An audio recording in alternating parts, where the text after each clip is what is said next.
Hinikayat ni DILG Secretary John Vic Remulla ang publiko na unahin ang kanilang kaligtasan at iwasan na maligo kung nakainom ng alak. Ang pahayag ay ginawa ni Secretary Remulla kasunod na rin sa maraming mga kababayan natin ang nagtutungo sa mga dagat at resorts ngayong Holy Week upang ilaan ang kanilang oras sa kanilang mga pamilya at mahal sa buhay.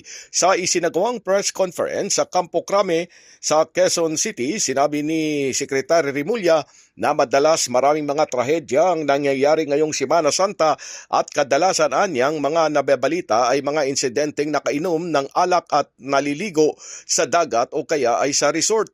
Dagdag pa anya palala sa lahat mga babiyahe, ang numero unong sanhi ng namamatay tuwing Holy Week ay ang mga umiinom ng alak at kapag nalalasing na ay naliligo sa dagat, gaya na lamang ng nangyari nung nakarang taon kung saan 8 na ang naitalang nalunod dahil sa kalasingan na.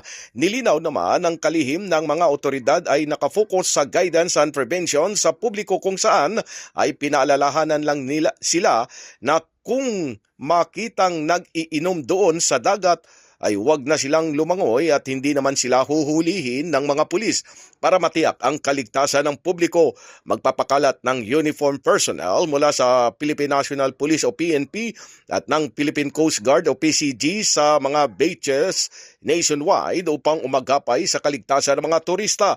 Tiniyak naman ni PNP Chief Police General Jose Melencio Nartates Jr. na ang PNP ay magpapakalat ng 98,636 personnel suportado ng 37,050 force multiplier at 12,507 augmentation units habang ang Philippine Coast Guard ay nanatiling naka-full alert status.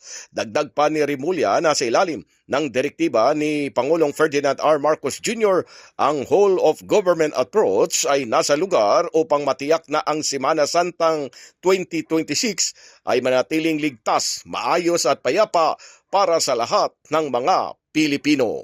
Nakita rin naman na whole of country approach ay tuloy-tuloy namin ginagawa. Ito ay utos at direktiba ng ating Pangulo na dapat iisa ang process ng ating pamanaan.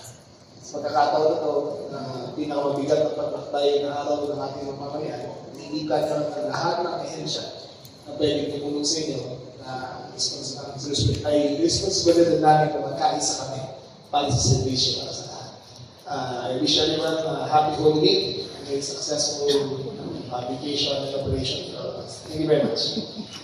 Pilipinas, mula sa Campo Crame, Silvestre Rambulabay, Radyo Kayo Manggi.